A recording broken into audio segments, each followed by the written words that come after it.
With the Lucky Land Slots, you can get lucky just about anywhere. This is your captain speaking. We've got clear runway and the weather's fine, but we're just going to circle up here a while and get lucky. No, nothing like that. It's just these cash prizes add up quick. So I suggest you sit back, keep your tray table upright, and start getting lucky. Play for free at LuckyLandSlots.com. Are you feeling lucky? No purchase necessary. Void where prohibited by law. 18 plus terms and conditions apply. See website for details. Get in zone, AutoZone. Welcome to AutoZone. What are you working on today? I think my battery's dead. With free battery testing and charging, we can help you get back on the road. Get in zone. So what if I need a new one? No problem. We have the right battery for your car, starting at only $89.99. Get in zone. And what about my old battery? We can recycle it right here at America's #1 battery destination. Get in zone, AutoZone. Restrictions apply. How powerful is the Cox network? So powerful that one day the internet will let your doctor perform miracles from thousands of miles away. Connecting to remote operating room. Giving a whole new meaning to the term house call. Operation complete. The Cox network. With gig speeds everywhere. It's internet built for tomorrow, today. Cox, bringing us closer. In Cox serviceable areas, speeds vary and are not guaranteed. Cox terms apply. Other restrictions may apply.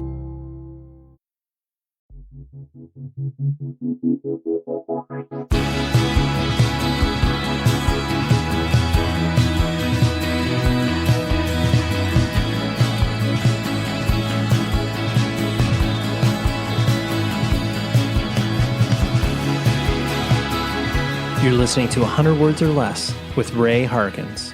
What's up, everybody? Here is that bonus episode I was telling you about that is exclusively brought to you by the people at the New England Metal and Hardcore Festival.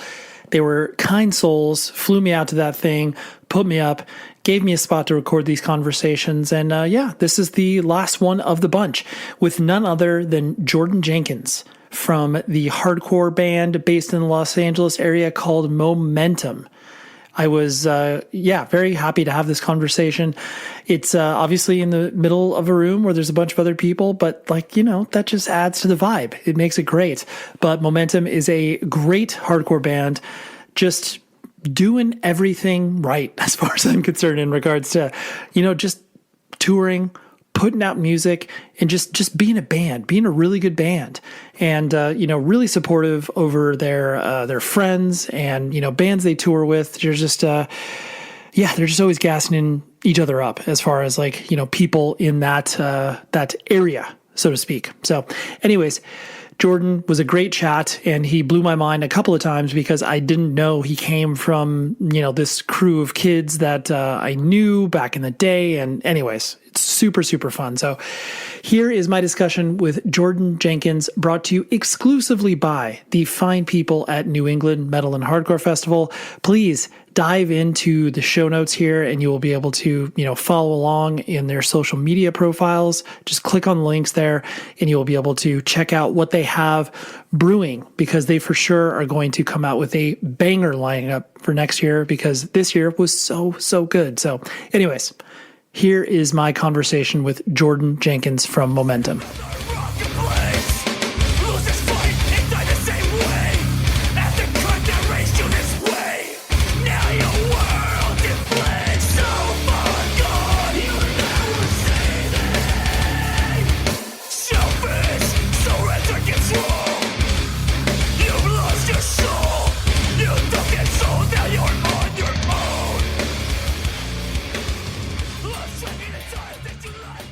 I mean, probably, and I don't know if this is reflective of your experience, but you probably, recording vocals in a studio is the worst thing ever, right?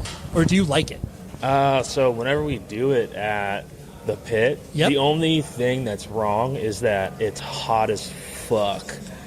Right. So there's a video that one of the people in my band has where I'm stripped down to my underwear doing vocals.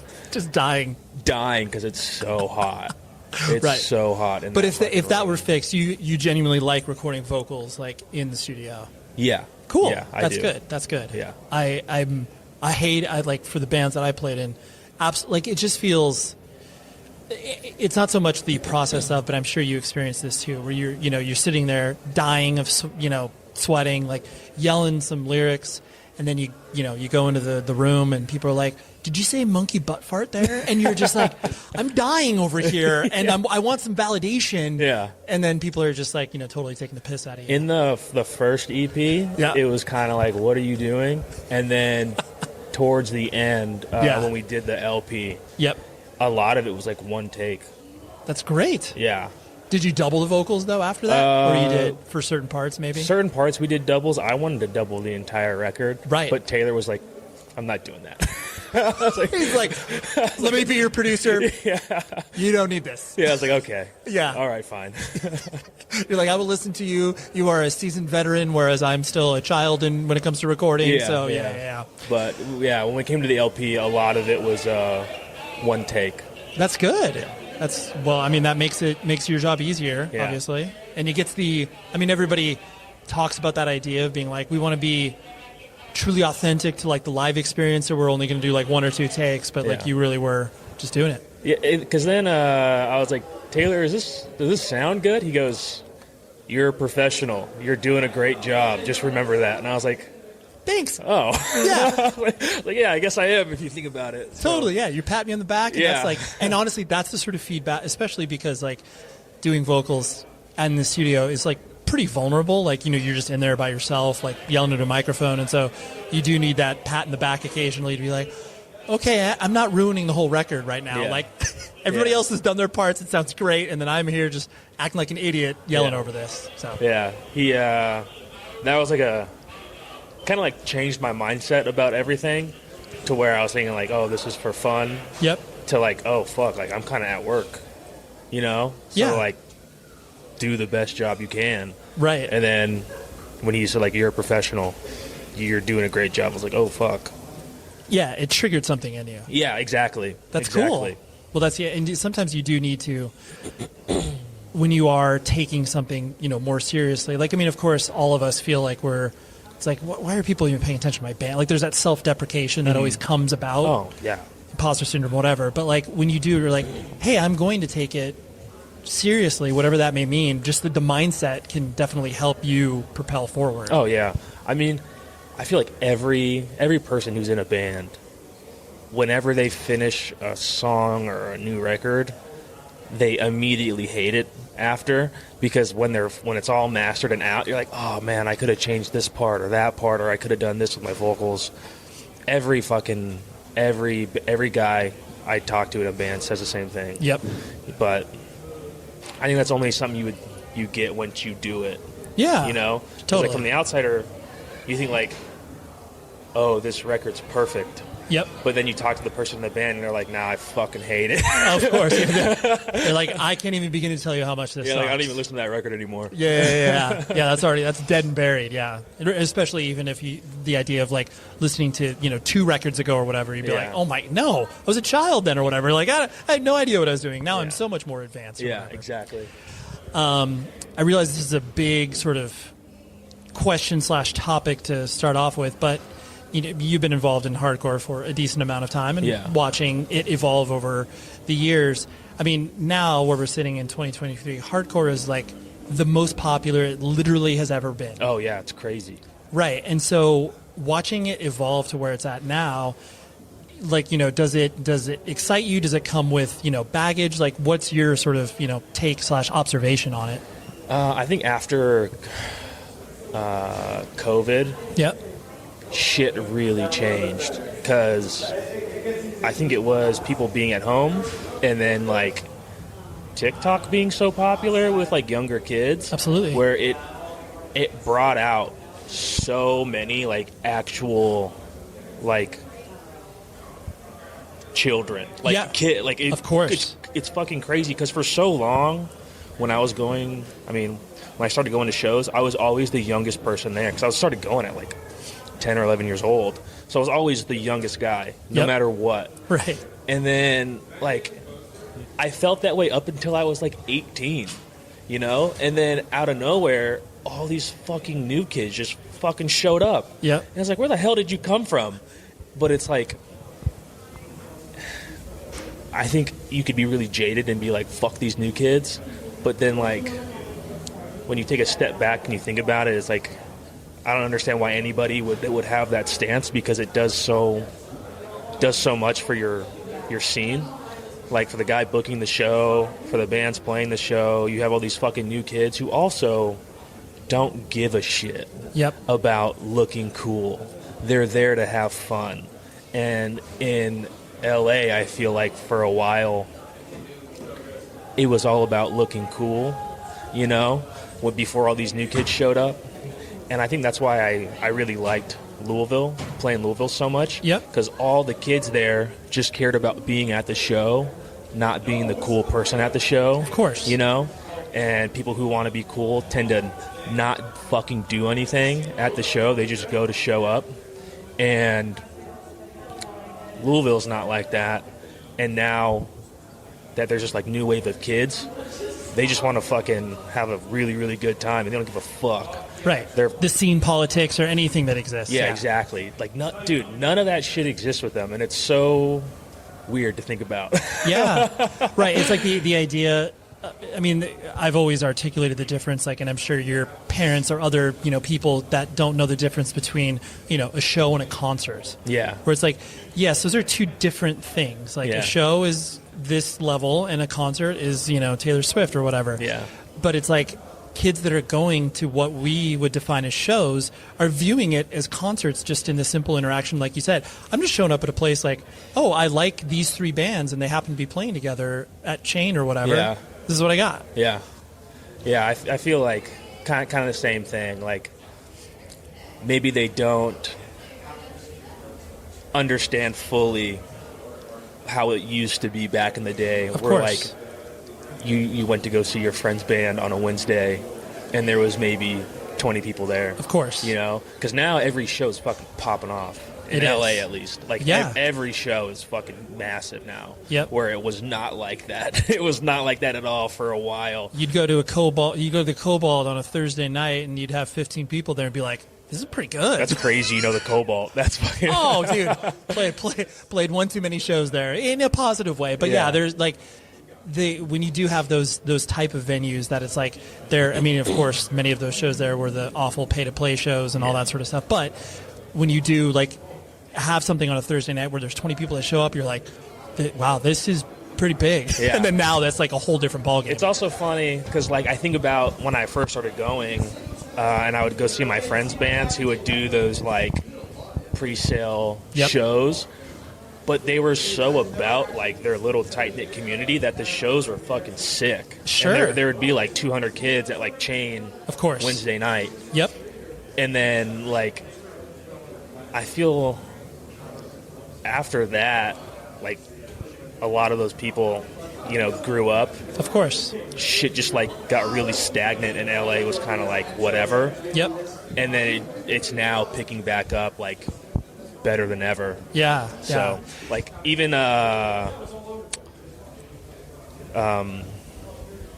Valley. Yeah, the Midnight Hour. Yeah, dude, the Midnight Hour. There's, like, a group of kids who only go to Midnight Hour shows, and it's like 100 of them. It's amazing. So whenever there's like a fucking hardcore show at the Midnight Hour, it's popping no matter what. Right. You know you're going to get those kids showing up. Yeah. Because the community has been built around this particular venue, which is exciting. Which is fucking dope. Totally.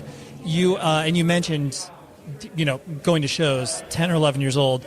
Like, that's like you said, that's young. I mean, I started going to shows when I was, more independent shows when I was like, 14, 15. Yeah. How was it, friends, older siblings? How did you even start finding out about that? Because that's really young. So I've told the story a couple of times. It's okay. So how I found hardcore in, like, the truest form was, so I have two brothers, Jared and Evan, and Jared's friend gave me a fucking CD. Okay. And at this time, I was only listening to, like, Metallica, sure, shit like that. Yeah, whatever's on the radio or whatever. Yeah, exactly. Gives me, like, a burn CD of, like, all these, like, old The Day to Remember songs. Oh, hell yeah. Especially a burn CD. Here's my mix for you, Jordan. Yeah. So I was, like, listening to that forever because I was like blown away by it. It's amazing. Exactly. It's heavy. It has a breakdown, and it's super melodic. Like, Yeah. I didn't even know you could combine these things. Yeah. And then my other brother, Evan, he had been going to shows and like into hardcore for a while now.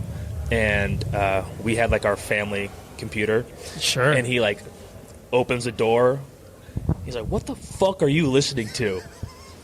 He's like, "Get the fuck up. Get up off the computer." And I was like, I don't know what I was doing on there, playing on the computer or some shit. Sure.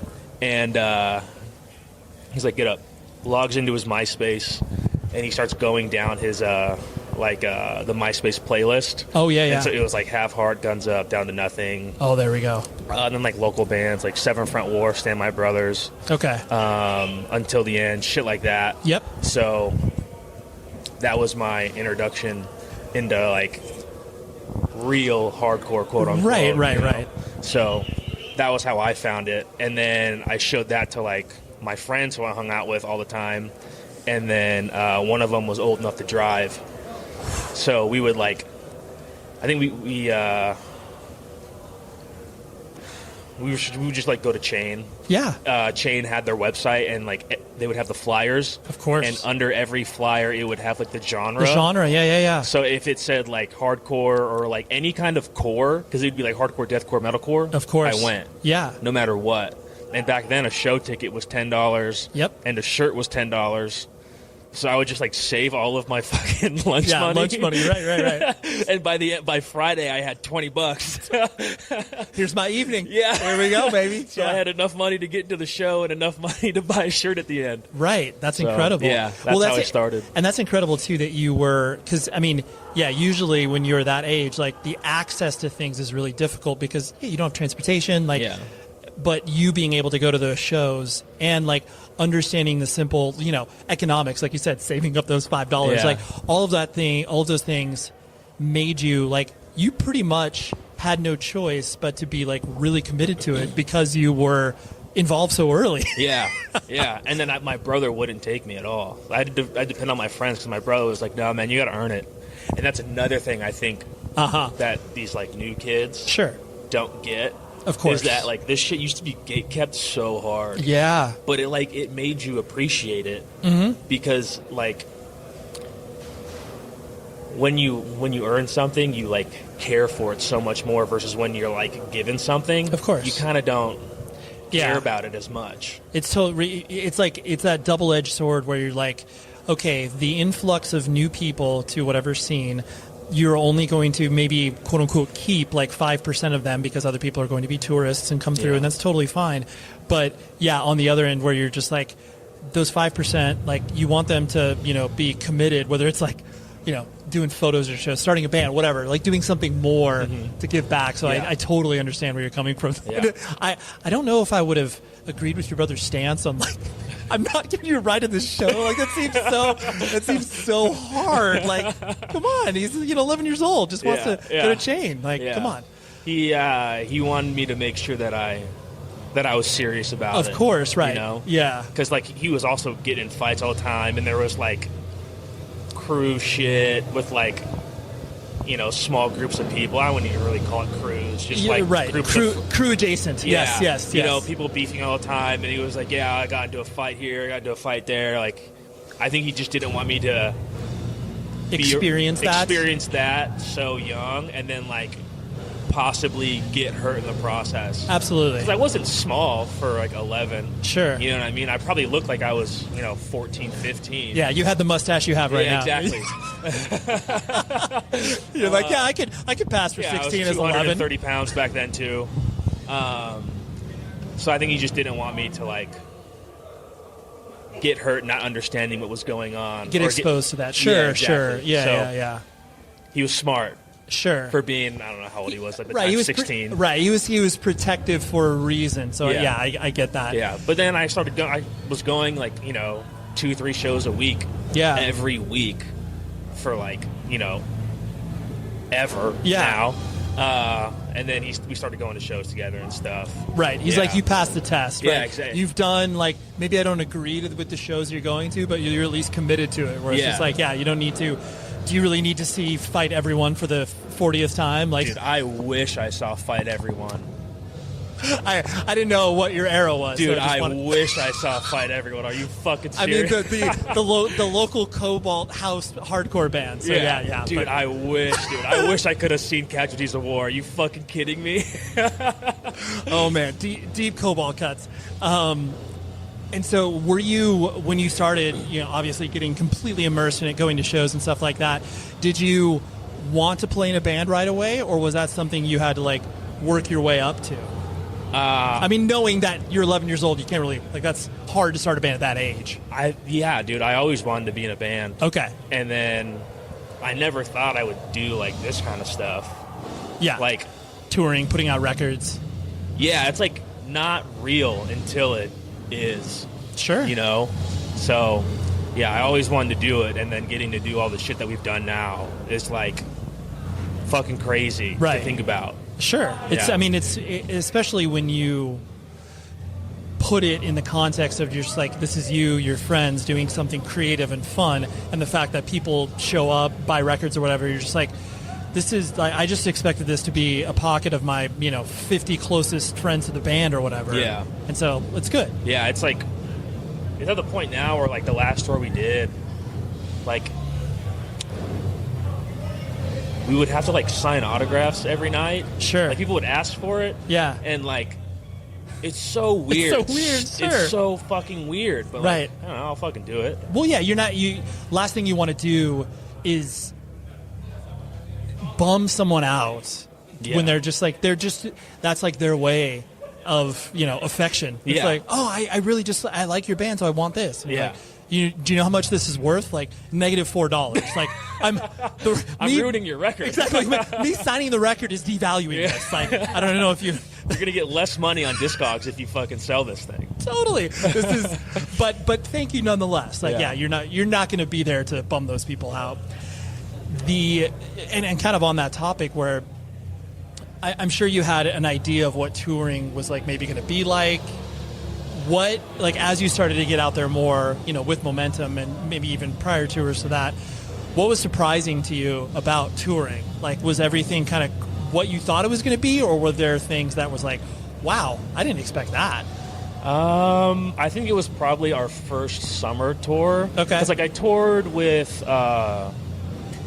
their old band Seasons Change. Yes. And that, oh my God, I did not know you were affiliated with Seasons Change. Yeah. Okay. Yeah, at the time, the entire band, it was Seasons Change plus me. Wow. Okay. That's kind of how the band started. Okay, I was not even aware of that because they put out records on No Sleep, right? Yeah. So I worked at No Sleep for. I apologize that we're making this connection right now. I worked for No Sleep in that era, and I know all of those kids. I mean, I called you kids at the time, but we were all kids at the time. Yeah, 14 to 17 years old or whatever. Yeah. But helped them get hooked up with No Sleep. Really? Yeah. Anyways, oh my God. But that's okay. I had no idea. But anyways, yeah. So you were. So you did. I know Seasons Change obviously did some touring. So you went on the road with them. Yeah, it was funny. So they had that song where there's a screaming part. Yeah. So I always did it. That's incredible. I had no idea. Show. Okay. And so it got to the point where people just thought that was me on the record. Right. And I think the guy's name was Johnny something. Yeah. So people would come up and be like, "Yo, Johnny, what's up?" What the fuck? You're my name's Jordan. Yeah, my name's Jordan.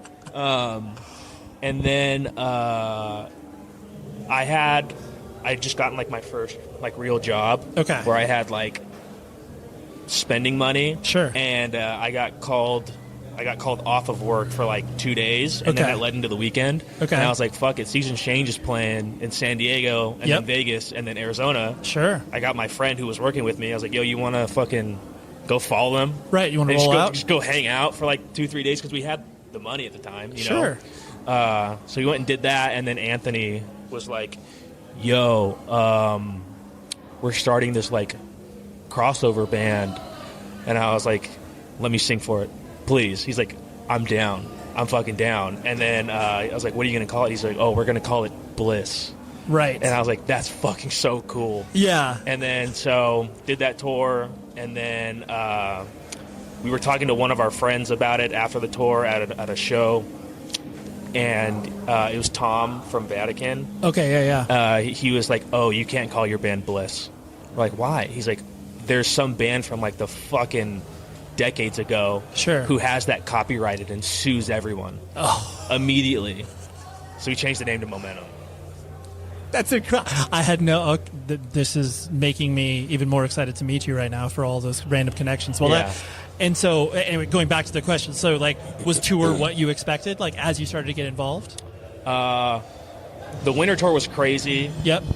Because like we just kept running into problems. Like the worst one was we went through like a record-setting blizzard throughout Utah and Colorado, and like we had to go down like this random road to go around the state into like Iowa. Okay.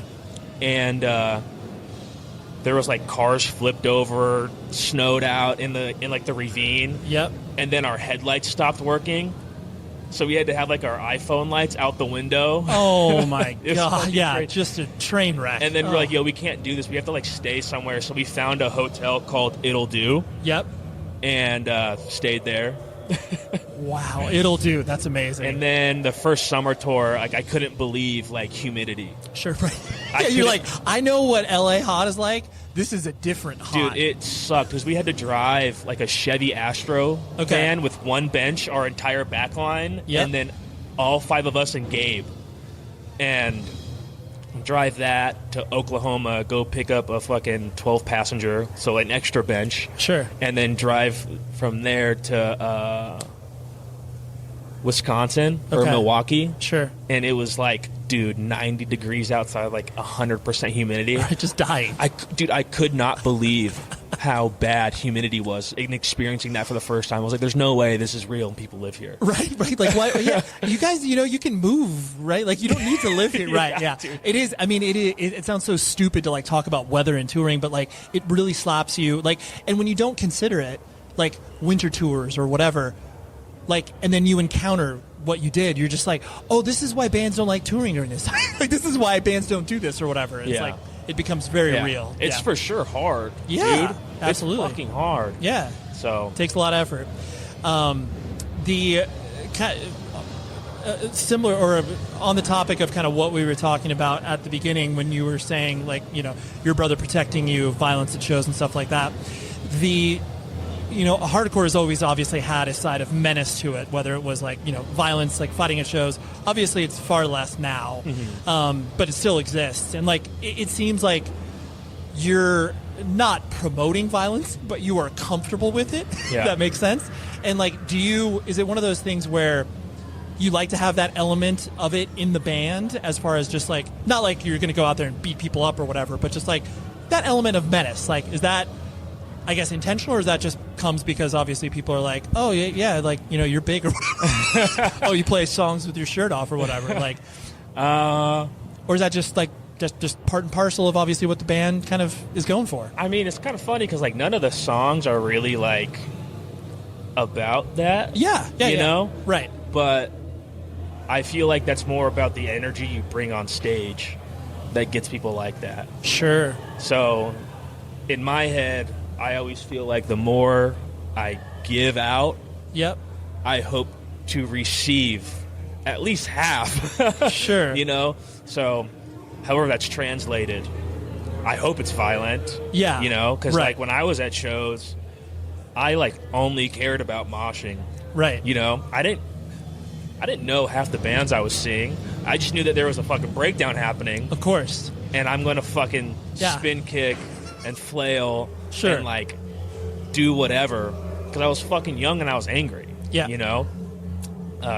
Not so much anymore. Sure. Because I'm older now, but right. I hope some kid who felt like me, has an outlet for that. Yeah, just like, feels the same way as I do, and like sees what I'm doing, and like feels the same emotions I felt when I was, young, going to shows. Right. You know what I mean? Yeah. So yeah, I mean, I guess, you kind of promote it a little bit, but I'm not trying to be cringy or cheesy about it. Yeah, I want it to be real. Right. Yeah, you're not, because they're definitely, I mean, obviously, like you were talking about, crews and all that stuff, like, obviously it still exists. It's less pervasive now than it was, I mean, when, Courage Cruise and all of those things existed, but the idea of just being like that idea of like provide, you know, you have to experience fear at a show to feel like it's a real thing, and it's like I don't agree with that, but at the same time it's like, you know, you want to feel an element of, you know, like riskiness or danger or whatever. So going back to like the new kids, yeah, I remember being at shows fucking terrified for my life. Right. And that was one of the things where, like, you fucking don't get it. You don't know how scary it used to be. Sure. Fucking grown men just beating each other with chairs, tables, like any object that was there thrown across the room. Right. Like every show, somebody was like in the hospital. Sure. Or going to the hospital, or someone got the fucking dog shit beat out of them. Yeah. And like these kids don't know that. They Sure. don't know how scary it used to be. Like, well, it's funny not to interrupt that idea, but the idea, like, but then also people will absolutely say that, like, people that are older than me in my 40s or whatever would look and be like, oh, that's cool, like, you remember, like, it's a Black Flag show, and people are, generationally speaking, always going to look back and be like, oh, these shows are soft now. You weren't here when there was like 95 riots or whatever, and like those, you know, the quote unquote new kids that exist now are going to be like, oh my gosh, it was so much. Like, it's just always going to perpetuate. Yeah. I don't disagree with what you're saying, but it's like we always retroactively look back and be like, man, that was terrifying. It's like, well, that's just because we were in the same room with adults when we probably shouldn't have been. Yeah. Now I think like, oh, I'm that guy now. I'm the one totally that, you know, people are scared of. But I also don't mosh that much anymore. Right. No, totally. It's like a whole thing if I fucking if I hit somebody or something, and then people get involved, and then if they hit me back or whatever. Right, exactly. So now, like, the role that I try to play at shows is just to be like, I don't want to say like kind of cringy, but like a role model-ish. I don't think that, I mean, people like I want people to look up to me. Of course. You know what I mean? Like in a positive light. Totally. People learn from modeling. Like, you're wearing a Deftones shirt right now. I mean, obviously Deftones don't need to be like hyped, like they're clearly a known band, but it's like when you get up there and play, like whatever band shirt you're wearing, and then obviously take off because you're never going to wear a shirt on stage. The idea that like that's an influence, and like all those things, like they start, whether or not you know that they influence somebody, it's the truth. So it's like, you being, you know, quote unquote chill at a show or whatever, like that's meaningful whether people know it or not. Yeah. I also think it's like really positive to like show up to all these shows, show your face. Absolutely. You know, because like so many people don't, who like so many people in other scenes, I feel like, or I guess maybe everywhere, they want to be on all of the big shows, but they don't show up to like the local shows. Of course. You know, so it's like, you know, if you're not putting in, how do you expect to get anything? Right. You know, if you're dipping in and you're being a vulture.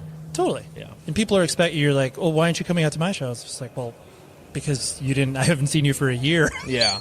And it's like, that's not as meaningful. Yeah. The last thing I wanted to hit on was the idea, like we were talking about, where obviously there is, pardon the pun, momentum behind momentum, where like, you know, you're getting out, you're touring more, and you're experiencing all of these different things as far as, you know, the business implications. Like, you know, you have a manager. Obviously, he's Gabe, so he's not a real manager. Just joking. Just joking, obviously. Okay. I can't wait for Gabe to hear this. But but I mean, Gabe's obviously known you guys for a long time. Yeah. And so it's like there's all these business implications and decisions that you have to make. And so how are you, I guess, handling that? Like, you know, do you enjoy the business aspect of the band? Do you like to just be like, I don't really care? I mean, I know it's an essential part of us, like, moving forward, but I want to keep it far away from me. Like, where do you sit? I think it's kind of crazy that it, like, it's crazy how insane the back end of music is. Yeah, the business of it all. The business end is fucking insane. Totally. Like, some of my friends who manage, like, bigger bands. Yep. And they tell me what they, like, how much they make, and, like, how much, like, they have to pay crews, like, how much the managers make. And it's like, holy fuck, dude. Totally. It's insane. Like, the money side. Of course. The money side of music is fucking insane. Yep. And also people who want to say, like, there's no money in hardcore or no money in music, you're fucking retarded. There's definitely, I mean, there's like 6 fucking yes. motorhomes and bandwagons out there, and they all belong to hardcore bands. Right. So, and those are like $10,000 to rent for a tour. Totally. So don't tell me there's no money in hardcore. I don't want to fucking hear it. I'm glad you think that way. I mean, I think it's probably the argument of, for lack of a better term, like sustainability. Like obviously, it's like you can be a touring band, you can put whatever food in your mouth, you can be on the road for 8-9 months out of the year, but just that idea where it's just like, oh, they're like, obviously I can't do this band until I'm like 45 years old or whatever. Yeah. But the argument is like, well, you kind of can now. Like Scott Vogel. Exactly. He started Terror at 30. Of course. So totally. Yeah. You can absolutely. Everyone just needs to look at Scott and be like, of course. When Scott calls it quits at that age, you'd be like, okay, at that age is when I can call it quits. That's like my ceiling in regards to like, oh, I got a 30-year run or whatever. Yeah, it's like, exactly. Right. Yeah, you can. So I guess it's fascinating to you, and you're just like learning so much about it, being a part of it, and obviously figuring out what that means for your bands. Yeah, it's definitely crazy. Yeah, like the more you get exposed to it. Yeah, the more you get exposed to it. Right. It's really insane.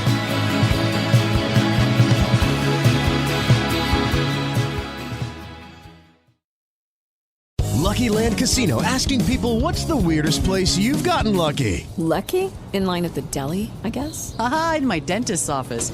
More than once, actually. Do I have to say? Yes, you do. In the car before my kids' PTA meeting. Really? Yes. Excuse me, what's the weirdest place you've gotten lucky? I never win and tell. Well, there you have it. You can get lucky anywhere, playing at LuckyLandSlots.com. Play for free right now. Are you feeling lucky? No purchase necessary. Void where prohibited by law. 18+. Terms and conditions apply. See website for details.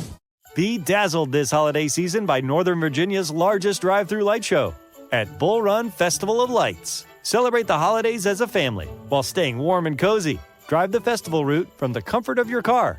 Turn off your headlights and just follow the magical glow through 2.5 miles of dazzling displays in Bull Run Regional Park in Centerville, Virginia. Plan your visit now. When you visit by mid-December, you'll save. Get your tickets today at bullrunfestivaloflights.com. That's bullrunfestivaloflights.com. It's intern John. Celebrate the coziest season with Safeway. They're bringing all the fall flavors to you. From pumpkin everything to caramel apples and all of your seasonal favorites. Make the most of those fireside dinners, game-winning touchdowns, and warm family gatherings. Visit your neighborhood Safeway today or shop online for easy pickup or delivery. They're here to help you spice, season, and savor every moment. Sincerely, Safeway.